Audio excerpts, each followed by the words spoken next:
禮拜日叫我禮拜六，即係得6日啫喎，就要展覽。咁臨急抱佛㗎啦，我一通知啲學生，佢哋係好開心，佢哋係願意出嚟參加一齊玩。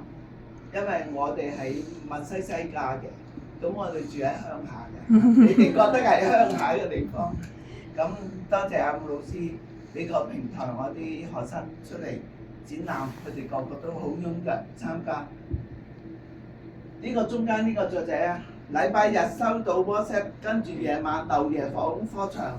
呢個上邊牽牛花禮拜1朝頭早畫嘅，呢個聖誕花禮拜3自己喺屋企畫嘅。咁啊要嚟交功課啦。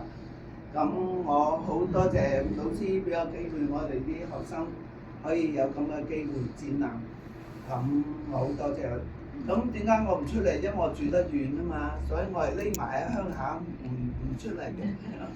咁就冇乜特別嘢啦。多謝老師鼓勵要我叫啲學生出嚟參加畫展。多謝。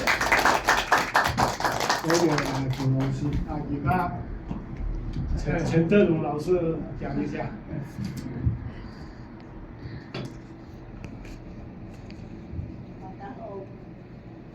我都唔記得今年嘅桃李春風係第幾屆啊！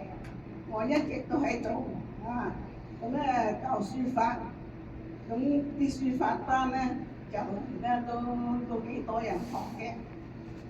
咁啊，大家有興趣學咧，我就有興趣教，係咪？咁咧同時咧，啲學生用功，咁咧又進步。學咗楷書，再學隸書，隸書又學行書，咁咧好好玩啊！覺得書法，咁對書法咧，其實係對身體又有益啊！咁所以咧，我覺得啊，啲退休人士咧，或者有時間咧，最好都係寫下字都唔錯嘅，啊，即係喺養生嗰方面都好好，對身體好啊！咁咧，所以我就對於呢份工作咧，我好欣賞嘅。不過我就淨係擔心咧，藝術會因為嫌我老啊，唔俾我教，教咗10年都有啦。咁咧，希望將來多啲人學書法，咁啊傳落去呢中國嘅文化係咪？咁啊好多謝藝術會呢個平台俾大家，多謝。